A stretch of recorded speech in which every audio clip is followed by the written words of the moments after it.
ಇಂದಿನ ದಿನಾಂಕ 11/6/2026. ಪ್ರಾರ್ಥ ಮುರುಳಿ ಬಾಪ್ತಾದ ಮಧುಬನ. ಮಧುರ ಮಕ್ಕಳೇ, ಪೂರ್ಣ ಆಸ್ತಿಯನ್ನು ಪಡೆಯಲು ಒಬ್ಬ ತಂದೆಯೊಂದಿಗೆ ಪ್ರೀತಿಯನ್ನಿಡಿ.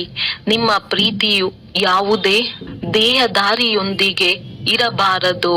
ಪ್ರಶ್ನೆ: ಯಾರು ನಮ್ಮ ದೈವಿ ಸಂಪ್ರದಾಯದವರಾಗಿರುತ್ತಾರೆಯೋ ಅವರ ಮುಂದೆ ಯಾವ ಮಾತು ಸುತ್ತುತ್ತಿರುತ್ತದೆ?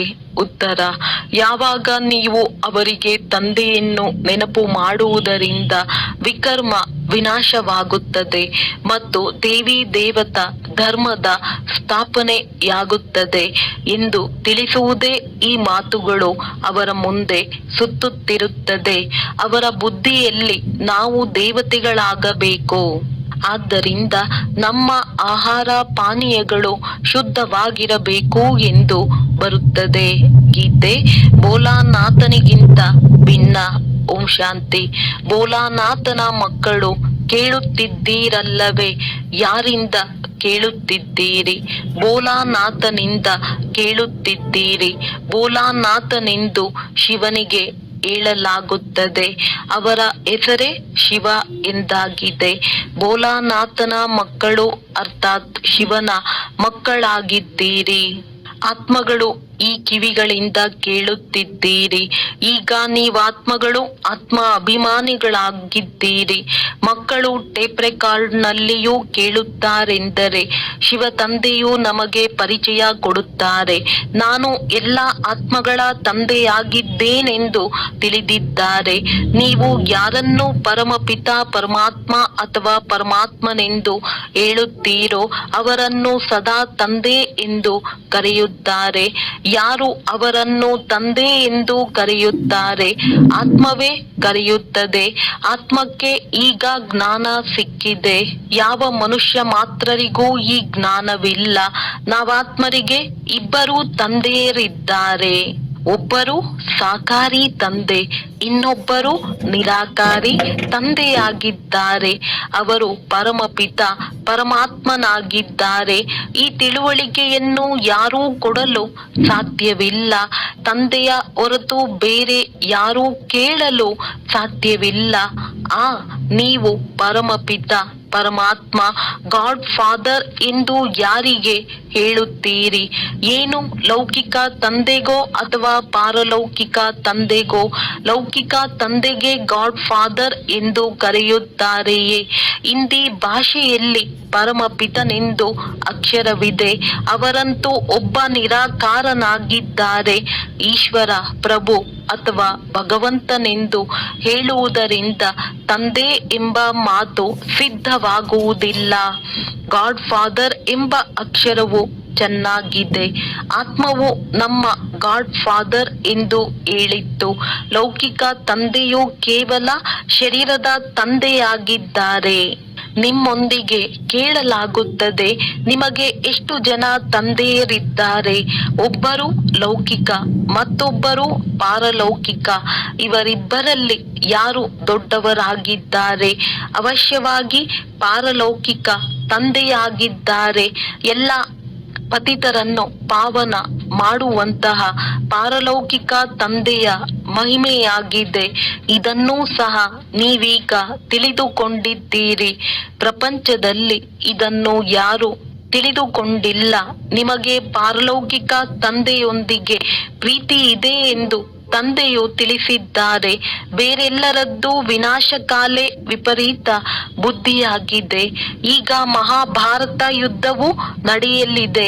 ವಿಮಾನಗಳು, ಟ್ಯಾಂಕ್ ಇತ್ಯಾದಿಗಳನ್ನು ಪರಸ್ಪರ ಸರಬರಾಜು ಮಾಡುತ್ತಿದ್ದಾರೆ.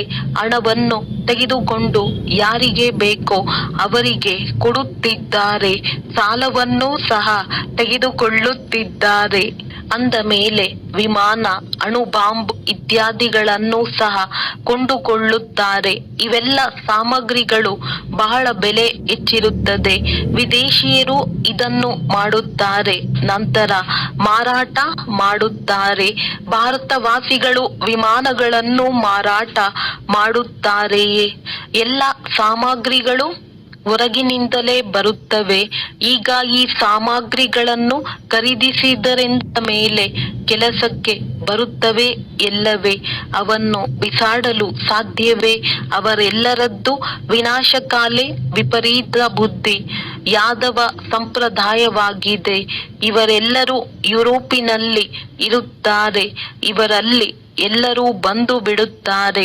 ಭಾರತವಂತೂ ಅವಿನಾಶಿ ಖಂಡವಾಗಿದೆ, ಏಕೆಂದರೆ ಅವಿನಾಶಿ ತಂದೆಯ ಜನ್ಮಸ್ಥಾನವಾಗಿದೆ.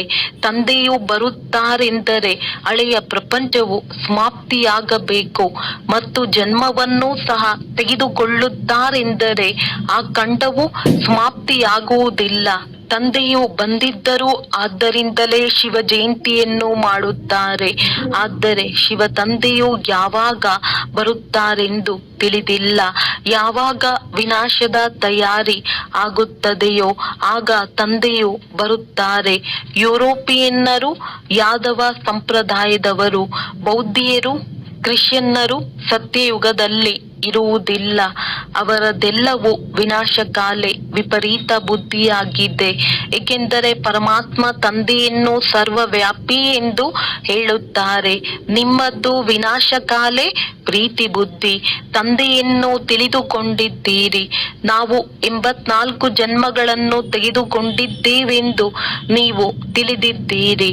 84 ಜನ್ಮಗಳಿಂದ ಪಾಪಾತ್ಮರು ತಮೋ ಪ್ರಧಾನರಾಗಿ ಬಿಟ್ಟಿದ್ದೇವೆ. ಭಾರತವಾಸಿಗಳೇ 84 ಜನ್ಮಗಳನ್ನು ತೆಗೆದುಕೊಳ್ಳುತ್ತಾರೆ. ಈಗ ನಾಟಕವು ಸಂಪೂರ್ಣವಾಗುತ್ತಿದೆ. ಈಗ ಎಲ್ಲರೂ ಹಿಂತಿರುಗಿ ಹೋಗಬೇಕು. ನೀವು ರಾಜಯೋಗದ ವಿದ್ಯೆಯನ್ನು ಈಗ ಕಲಿಯುತ್ತಿದ್ದೀರಿ. ಈಗ ಎಲ್ಲರದ್ದು ವಿನಾಶಕಾಲದ ಸಮಯ, ಅರ್ಥಾತ್ ಮೃತ್ಯುವಿನ ಸಮಯವಾಗಿದೆ. ಅಂದ ಮೇಲೆ ಆ ಯಾದವರೊಂದಿಗೆ ಈಶ್ವರನಿಗೆ ಪ್ರೀತಿ ಇಲ್ಲ. ಆದ್ದರಿಂದ ವಿನಾಶಕಾಲೆ, ವಿಪರೀತ ಬುದ್ಧಿ ಎಂದು ಹೇಳಲಾಗುತ್ತದೆ. ಯಾವುದೇ ದೇಹಧಾರಿ ಮನುಷ್ಯನೊಂದಿಗೆ ಪ್ರೀತಿಯನ್ನಿಡಬಾರದು. ಅವರಂತೂ ರಚನೆಯಾಗಿದ್ದಾರೆ. ಅವರಿಂದ ಆಸ್ತಿ ಸಿಗಲು ಸಾಧ್ಯವಿಲ್ಲ. ಸಹೋದರನಿಂದ ಸಹೋದರನಿಗೆ ಆಸ್ತಿಯು ಸಿಗಲು ಸಾಧ್ಯವೇ? ಇದನ್ನಂತೂ ಬಹಳ ಚೆನ್ನಾಗಿ ತಿಳಿಸಲಾಗಿದೆ. ಅವರದ್ದು ವಿನಾಶಕಾಲೆ, ವಿಪರೀತ ಬುದ್ಧಿ. ನಿಮ್ಮದ್ದು ಪ್ರೀತಿ ಬುದ್ಧಿ ಎಂದು ನೀವು ತಿಳಿದಿದ್ದೀರಿ. ಇದರಲ್ಲಿಯೂ ಸಹ ತೀವ್ರ ಪ್ರೀತಿ ಇರುವವರು ತಂದೆಯೊಂದಿಗೆ ಸಂಪೂರ್ಣ ಪ್ರೀತಿಯನ್ನಿಟ್ಟಿರುತ್ತಾರೆ. ನಾವು ತಂದೆಯಿಂದ 21 ಜನ್ಮಗಳ ಸ್ವರ್ಗದ ಆಸ್ತಿಯನ್ನು ಪಡೆಯುತ್ತೇವೆ. ಆ ತಂದೆಯು ಸತ್ಯವನ್ನೇ ಹೇಳುತ್ತಾರೆ. ಮತ್ಯಾರೊಂದಿಗೂ ಪ್ರೀತಿಯನ್ನಿಡಬಾರದು. ಯಾವಾಗ ಹೊಸ ಮನೆಯ ತಯಾರಾಗುತ್ತದೆಯೋ ನಂತರ ಹೊಸ ಮನೆಯೊಂದಿಗೆ ಪ್ರೀತಿ ಇರುತ್ತದೆ. ಈ ಹಳೆಯ ಮನೆಯು ಒಡೆದು ಹೋಗುತ್ತದೆ ಎಂದು ತಿಳಿದು ಬರುತ್ತದೆ. ಅಂದ ಮೇಲೆ ನಾವು ಹಳೆಯ ಪ್ರಪಂಚದಿಂದ ಮನಸ್ಸನ್ನು ತೆಗೆಯುತ್ತಾ ಹೋಗುತ್ತೇವೆ. ದಿನ ಪ್ರತಿದಿನ ವಾಯುಮಂಡಲ ಕೆಡುತ್ತಲೇ ಹೋಗುತ್ತದೆ ಎಂದು ತಂದೆಯು ತಿಳಿಸುತ್ತಾರೆ. ಎಷ್ಟೊಂದು ಗಲಾಟೆಗಳಾಗುತ್ತದೆ. ಅಂದ ಮೇಲೆ ಇವೆಲ್ಲವೂ ಸಮಾಪ್ತಿಯಾಗಲೇಬೇಕಲ್ಲವೇ? ನಾವು ಹೊಸ ಪ್ರಪಂಚಕ್ಕೆ ಹೋಗಬೇಕಾಗಿದೆ. ಅಂದ ಮೇಲೆ ಹೊಸ ಪ್ರಪಂಚವನ್ನು ನೆನಪು ಮಾಡಬೇಕು. ಬೇಹದ್ದಿನ ತಂದೆ ಮತ್ತು ಆಸ್ತಿಯನ್ನು ನೆನಪು ಮಾಡಬೇಕು. ಮತ್ಯಾರನ್ನೇ ನೆನಪು ಮಾಡುವುದರಿಂದ ಏನು ಸಿಗುವುದಿಲ್ಲ. ಮನುಷ್ಯರು ಭಕ್ತಿ ಮಾರ್ಗದಲ್ಲಂತೂ ಎಷ್ಟೊಂದು ನೆನಪು ಮಾಡುತ್ತಾರೆ. ತಂದೆ, ತಾಯಿ, ಮಿತ್ರ ಸಂಬಂಧಿಗಳನ್ನು ನೆನಪು ಮಾಡುತ್ತಿದ್ದರೂ ಸಹ ದೇವಿ ದೇವತೆಗಳನ್ನು ಎಷ್ಟೊಂದು ನೆನಪು ಮಾಡುತ್ತಾರೆ. ಹೋಗಿ ನೀರಿನಲ್ಲಿ ಸ್ನಾನ ಮಾಡುತ್ತಾರೆ. ಅದಕ್ಕೆ ಪತಿತ ಪಾವನಿ ಎಂದು ಹೇಳುತ್ತಾರೆ. ಬಾಣ ಹೊಡೆದರೂ ಗಂಗೆ ಹೊರ ಬಂದಿತೆಂದು ತೋರಿಸುತ್ತಾರೆ. ಗಂಗಾ ಜಲವನ್ನು ಬಾಯಲ್ಲಿ ಹಾಕುತ್ತಾರೆ. ಸ್ವಲ್ಪ ಜಲವು ಸಿಗುವುದರಿಂದ ಮುಕ್ತಿಯನ್ನು ಪಡೆಯುತ್ತಾರೆಂದು ತಿಳಿಯುತ್ತಾರೆ. ಇಲ್ಲಂತೂ ಜ್ಞಾನದ ಮಾತಾಗಿದೆ. ಸ್ವಲ್ಪ ಜ್ಞಾನವನ್ನು ಕೇಳುವುದರಿಂದಲೂ ಫಲ ಸಿಗುವುದು. ಈ ಜ್ಞಾನವು ಕೇಳುವ ಮಾತಾಗಿದೆ, ಅಮೃತವನ್ನು ಕುಡಿಯುವ ಮಾತಲ್ಲ, ಕೇಳುವ ಮಾತಾಗಿದೆ. ಭೋಗದ ಅಮೃತವನ್ನು ಕುಡಿಸುತ್ತಾರೆಂದು ಅಲ್ಲ, ಅದಂತೂ ಸಿಹಿ ನೀರಾಗಿದೆ. ಬಾಕಿ ಇದಂತೂ ಜ್ಞಾನದ ಮಾತಾಗಿದೆ. ಜ್ಞಾನವೆಂದರೆ ತಂದೆ ಮತ್ತು ಸೃಷ್ಟಿಯ ಆದಿ ಮಧ್ಯ ಅಂತ್ಯವನ್ನು ತಿಳಿದುಕೊಳ್ಳುವುದಾಗಿದೆ. ಈ ಸೃಷ್ಟಿಯು ಹೇಗೆ ಸುತ್ತುತ್ತದೆ? 84 ಜನ್ಮಗಳನ್ನು ಯಾರು ತೆಗೆದುಕೊಳ್ಳುತ್ತಾರೆ? ಎಲ್ಲರೂ 84 ಜನ್ಮಗಳನ್ನು ತೆಗೆದುಕೊಳ್ಳಲು ಸಾಧ್ಯವಿಲ್ಲ. ಮೊಟ್ಟ ಮೊದಲು ಭಾರತವಾಸಿಗಳೇ ಬರುತ್ತಾರೆ. ಅವರೇ ಪೂರ್ಣ 84 ಜನ್ಮಗಳನ್ನು ತೆಗೆದುಕೊಳ್ಳುತ್ತಾರೆ. ಯಾರು ದೇವತೆಗಳಾಗಿದ್ದರೋ ಅವರೇ 84 ಜನ್ಮಗಳನ್ನು ಭೋಗಿಸಿ ಪತಿತರಾಗಿದ್ದಾರೆ. ತಂದೆಯು ಬಂದು ಮುಳ್ಳುಗಳಿಂದ ಹೂಗಳನ್ನಾಗಿ ಮಾಡುತ್ತಾರೆ. ಮನುಷ್ಯರು ದೇಹಾಭಿಮಾನದಲ್ಲಿ ಬಂದು ಪಂಚವಿಕಾರಗಳಲ್ಲಿ ಸಿಕ್ಕಿಕೊಂಡಿದ್ದಾರೆ. ಈಗ ರಾವಣ ರಾಜ್ಯವಿದೆ. ಸತ್ಯಯುಗದಲ್ಲಿ ದೈವಿ ರಾಜ್ಯವಿತ್ತು. ಶಿವ ತಂದೆಯು ಸ್ವರ್ಗಪುರಿಯನ್ನು ರಚನೆ ಮಾಡುತ್ತಾರೆ. ಸೂರ್ಯವಂಶಿ ಲಕ್ಷ್ಮೀನಾರಾಯಣರ ರಾಜ್ಯವಿತ್ತು. ಅದು ಈಗ ಸ್ಥಾಪನೆಯಾಗುತ್ತಿದೆ ಎಂದು ನೀವು ಈಗ ತಿಳಿದಿದ್ದೀರಿ. ನಿಮ್ಮದ್ದು ವಿನಾಶಕಾಲೆ ಪ್ರೀತಿ ಬುದ್ಧಿ, ಆದ್ದರಿಂದ ನೀವು ವಿಜಯಿಗಳಾಗಿದ್ದೀರಿ. ಇಡೀ ವಿಶ್ವದ ಮೇಲೆ ವಿಜಯ ಗಳಿಸುತ್ತೀರಿ. ಇದನ್ನು ನೀವು ಚೆನ್ನಾಗಿ ನೆನಪಿಟ್ಟುಕೊಳ್ಳಬೇಕಾಗಿದೆ.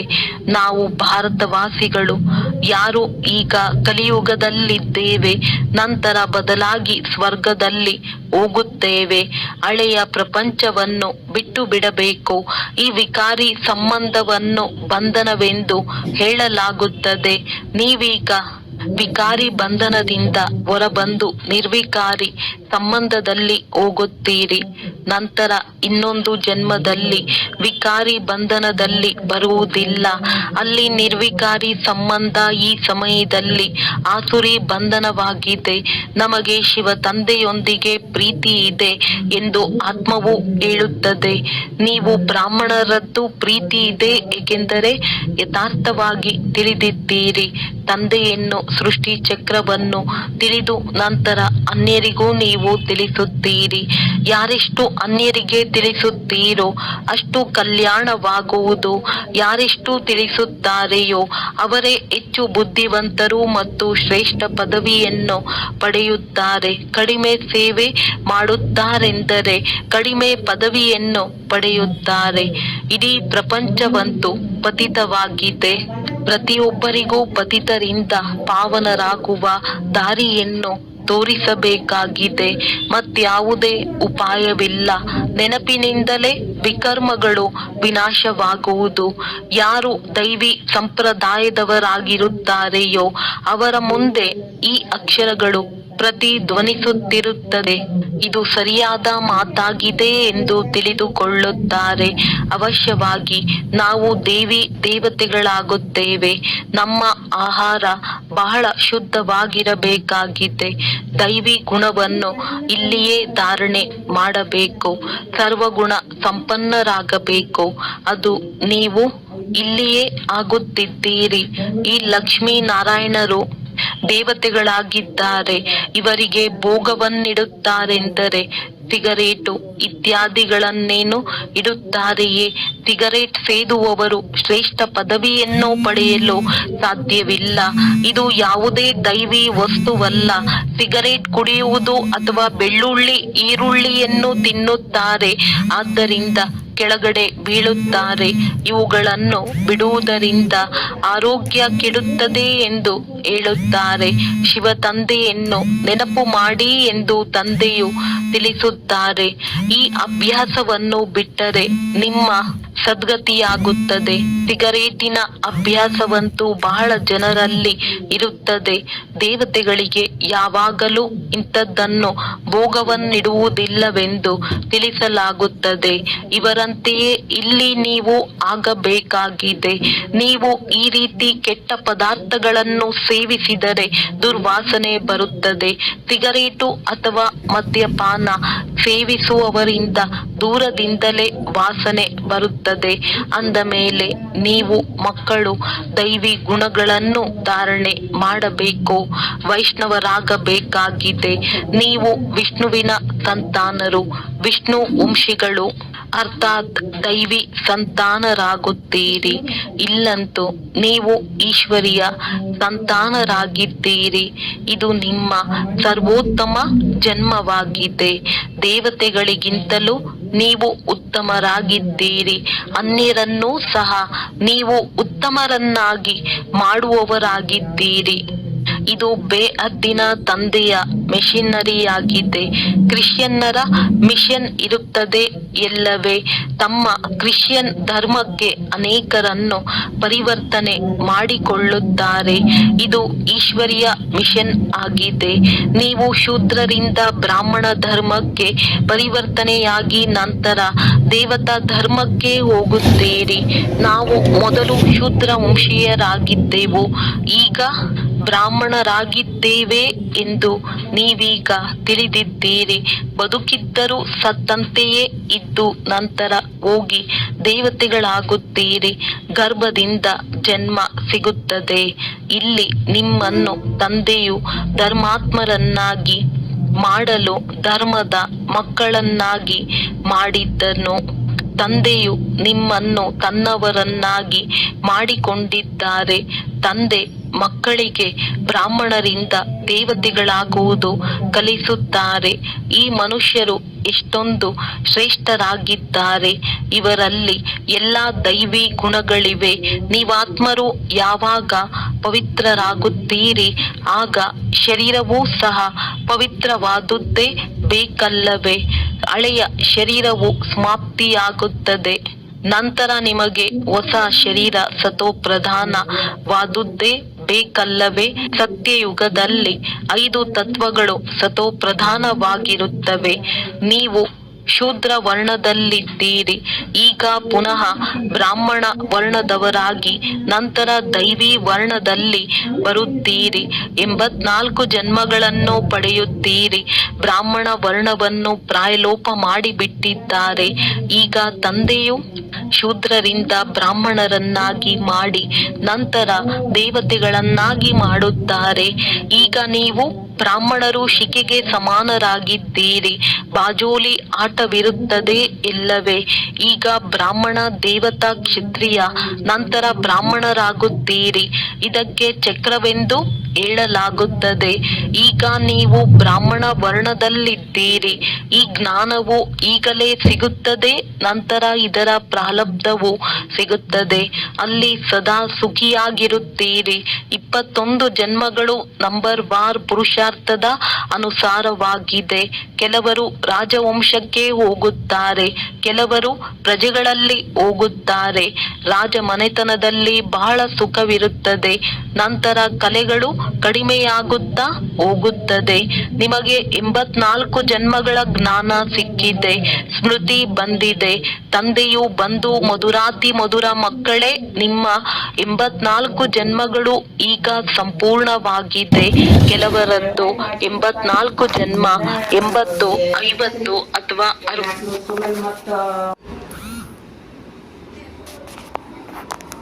ತೆಗೆದುಕೊಂಡಿದ್ದಾರೆ. ಎಲ್ಲರಿಗಿಂತ ಹೆಚ್ಚಾಗಿ ನೀವು ಭಾರತವಾಸಿಗಳೇ ಸುಖವನ್ನು ಭೋಗಿಸುತ್ತೀರಿ. ನಿಮ್ಮ ಹೆಸರು ಪ್ರಸಿದ್ಧವಾಗಿದೆ. ದೇವತೆಗಳಿಗಿಂತಲೂ ನೀವು ಶ್ರೇಷ್ಠರಾಗಿದ್ದೀರಿ. ನಾವೇ ಪೂಜ್ಯರಾಗುತ್ತೇವೆಂದು ನೀವು ತಿಳಿದಿದ್ದೀರಿ. ಸತ್ಯಯುಗದಲ್ಲಿ ಯಾರನ್ನೂ ನಾವು ಪೂಜಿಸುವುದಿಲ್ಲ, ನಮ್ಮನ್ನು ಯಾರೂ ಪೂಜಿಸುವುದಿಲ್ಲ. ಅಲ್ಲಿ ನಾವು ಪೂಜ್ಯರಾಗಿಯೇ ಇರುತ್ತೇವೆ. ನಂತರ ಕಲೆಗಳು ಕಡಿಮೆಯಾಗುತ್ತಾ ಹೋಗುತ್ತವೆ. ನಾವು ಪೂಜ್ಯರಿಂದ ಪೂಜಾರಿಗಳಾಗಿ ತಲೆಬಾಗುತ್ತೇವೆ. ದ್ವಾಪರದಿಂದ ಪೂಜಾರಿಗಳಾಗುವುದು ಪ್ರಾರಂಭವಾಗುತ್ತದೆ. ಅಂತ್ಯದಲ್ಲಿ ಎಲ್ಲರೂ ವ್ಯಭಿಚಾರಿಗಳಾಗುತ್ತಾರೆ. ಈ ಶರೀರವು 5 ತತ್ವಗಳಿಂದ ಮಾಡಲ್ಪಟ್ಟಿದೆ. ಶರೀರ ಪೂಜೆ ಮಾಡುವುದನ್ನು ಭೂತ ಪೂಜೆ ಎಂದು ಹೇಳಲಾಗುತ್ತದೆ. ಪ್ರತಿಯೊಬ್ಬರಲ್ಲಿಯೂ 5 ಭೂತಗಳಿವೆ. ದೇಹಾಭಿಮಾನದ ಕರ್ಮದ ಭೂತ, ನಂತರ ಕಾಮಕ್ರೋಧದ ಭೂತವಾಗಿದೆ. ಭೂತ ಸಂಪ್ರದಾಯ ಅಥವಾ ಆಸುರಿ ಸಂಪ್ರದಾಯವೆಂದು ಹೇಳುವುದು ಒಂದೇ ಆಗಿದೆ. ತಂದೆಯು ಬಂದು ಪುನಃ ದೈವಿ ಸಂಪ್ರದಾಯವನ್ನಾಗಿ ಮಾಡುತ್ತಾರೆ. ತಂದೆಯು ಬಂದು ಭೂತಗಳಿಂದ ಬಿಡಿಸಿ ತಮ್ಮ ಜೊತೆ ಯೋಗ ಸೇರಿಸಿ ದೇವತೆಗಳನ್ನಾಗಿ ಮಾಡುತ್ತಾರೆ. ಗುರುನಾನಕರು ಸಹ ಪರಮಪಿತ ಪರಮಾತ್ಮನು ಮನುಷ್ಯರಿಂದ ದೇವತೆಗಳನ್ನಾಗಿ ಮಾಡಿದ್ದರು ಎಂದು ಮಹಿಮೆಯನ್ನು ಮಾಡಿದ್ದಾರೆ. ಅವರೇ ಪತಿತರನ್ನು ಪಾವನ ಮಾಡುವವರಾಗಿದ್ದಾರೆ. ಒಳ್ಳೆಯದು. ಮಧುರಾತಿ ಮಧುರ ಅಗಲಿ ಹೋಗಿ ಮರಳಿ ಸಿಕ್ಕಿರುವ ಮಕ್ಕಳ ಪ್ರತಿ ಮಾತ್ಪಿತಾ ಬಾಪ್ ದಾದಾರವರ ನೆನಪು, ಪ್ರೀತಿ ಹಾಗೂ ಸುಪ್ರಭಾತ. ಆತ್ಮಿಕ ಮಕ್ಕಳಿಗೆ ಆತ್ಮಿಕ ತಂದೆಯ ನಮಸ್ತೆ. ಧಾರಣೆಗಾಗಿ ಮುಖ್ಯ ಸಾರ: ಬ್ರಾಹ್ಮಣರಿಂದ ದೇವತೆಗಳಾಗಬೇಕಾಗಿದೆ. ಆದ್ದರಿಂದ ಕೆಟ್ಟ ಕೆಟ್ಟ ಅಭ್ಯಾಸಗಳನ್ನು ಬಿಡಬೇಕಾಗಿದೆ. ಶೂದ್ರರನ್ನು ಬ್ರಾಹ್ಮಣ ಧರ್ಮದಲ್ಲಿ ಪರಿವರ್ತನೆ ಮಾಡಿ ದೇವತೆಗಳನ್ನಾಗಿ ಮಾಡುವಂತಹ ಈಶ್ವರಿಯ ಮಿಷನ್ ಕಾರ್ಯದಲ್ಲಿ ಸಹಯೋಗಿಗಳಾಗಬೇಕಾಗಿದೆ. ಮದ್ಯಪಾನ, ಸಿಗರೇಟು ಅಥವಾ ಯಾವುದೇ ಕೆಟ್ಟ ಹವ್ಯಾಸಗಳಿದ್ದರೆ ಅದನ್ನು ತೆಗೆಯಬೇಕಾಗಿದೆ. ಈ ವಿನಾಶ ಕಾಲದ ಸಮಯದಲ್ಲಿ ಒಬ್ಬ ತಂದೆಯೊಂದಿಗೆ ಸತ್ಯ ಪ್ರೀತಿಯನ್ನಿಡಬೇಕಾಗಿದೆ. ಹಳೆಯ ಮನೆ ಮುರಿದು ಹೋಗಲಿದೆ. ಇದರಿಂದ ಮನಸ್ಸನ್ನು ತೆಗೆದು ಹೊಸದರೊಂದಿಗೆ ಇಡಬೇಕು. ವರದಾನ: ಶ್ರೇಷ್ಠ ಕರ್ಮದ ಮೂಲಕ ಸ್ಮರಣೆಗೆ ಯೋಗ್ಯರಾಗುವಂತಹ ಯೋಗಯುಕ್ತ ಯುಕ್ತಿಯುಕ್ತ ಭವ. ತಮ್ಮ ಒಂದೊಂದು ಕರ್ಮವೆಷ್ಟು ಶ್ರೇಷ್ಠವಾಗುವುದೋ ಅಷ್ಟು ಶ್ರೇಷ್ಠ ಆತ್ಮರುಗಳಲ್ಲಿ ಸ್ಮರಿಸಲಾಗುತ್ತದೆ. ಭಕ್ತಿಯಲ್ಲಿ ಹೆಸರಿನ ಸ್ಮರಣೆ ಮಾಡುತ್ತಾರೆ. ಆದರೆ ಇಲ್ಲಿ ಯಾರು ಈ ಶ್ರೇಷ್ಠ ಆತ್ಮರಿದ್ದಾರೆಯೋ ಅವರ ಗುಣಗಳು ಹಾಗೂ ಕರ್ಮಗಳನ್ನು ಉದಾಹರಣೆಯಾಗುವುದಕ್ಕಾಗಿ ಸ್ಮರಿಸುತ್ತಾರೆ. ಅಂದ ಮೇಲೆ ತಾವು ಶ್ರೇಷ್ಠ ಕರ್ಮಗಳ ಆಧಾರದ ಮೇಲೆ ಸ್ಮರಣೆ ಯೋಗ್ಯರಾಗಿ ಬಿಡುತ್ತೀರಿ. ಇದಕ್ಕಾಗಿ ಯೋಗಯುಕ್ತರಾಗಿರಿ. ಯೋಗಯುಕ್ತರಾಗುವುದರಿಂದ ಪ್ರತಿಯೊಂದು ಸಂಕಲ್ಪ, ಶಬ್ದ ಅಥವಾ ಕರ್ಮವು ಅವಶ್ಯವಾಗಿ ಯುಕ್ತಿಯುಕ್ತವಾಗುತ್ತದೆ. ಅಂತಹ ಆತ್ಮರಿಂದ ಅಯುಕ್ತ ಕರ್ಮ ಅಥವಾ ಸಂಕಲ್ಪ ಉಂಟಾಗಲು ಸಾಧ್ಯವೇ ಇಲ್ಲ. ಇದರ ಸಂಬಂಧವೂ ಇದೆ. ಸ್ಲೋಗನ್: ನಿಮಿತ್ತ ಹಾಗೂ ನಿರ್ಮಾಣ ಚಿತ್ತ ಸತ್ಯ ಸೇವಾದಾರಿಯ ಲಕ್ಷಣವು ಇದೇ ಆಗಿದೆ. ಅವ್ಯಕ್ತ ಸೂಚನೆಗಳು: ಸದಾ ಹರ್ಷಿತರಾಗಿರಲು ತಮ್ಮ ಸ್ವಭಾವವನ್ನು ಸರಳ ಮಾಡಿಕೊಳ್ಳಿರಿ. ಸಹನಶೀಲರಾಗಿರಿ. ಸರಳ ಚಿತ್ತ ಸ್ವಭಾವವಿದ್ದರೆ ಹರ್ಷಿತರಾಗಿರುವುದರ ಜೊತೆ ನಯನಗಳಲ್ಲಿ, ಮುಖದಿಂದ ಮತ್ತು ನಡತೆಯಿಂದ ಮಧುರತೆ ಪ್ರತ್ಯಕ್ಷ ರೂಪದಲ್ಲಿ ಕಾಣಿಸಲಿ. ಎಂದೂ ಮುಖದಿಂದ ಕಟು ವಚನಗಳು ಬರಬಾರದು. ಅವರ ಹೃದಯ, ಬುದ್ಧಿ, ಮಾತು ಎಲ್ಲವೂ ಒಂದೇ ಸಮಾನವಾಗಿರಲಿ. ಹೃದಯದಲ್ಲಿ ಒಂದು, ಮಾತಿನಲ್ಲಿ ಇನ್ನೊಂದು. ಇದು ಸರಳತೆಯ ಲಕ್ಷಣವಲ್ಲ. ಸರಳ ಸ್ವಭಾವದವರು ಸದಾ ನಿರ್ಮಾಣ ಚಿತ್ತ, ನಿರಹಂಕಾರಿ, ನಿಸ್ವಾರ್ಥಿಯಾಗಿರುತ್ತಾರೆ.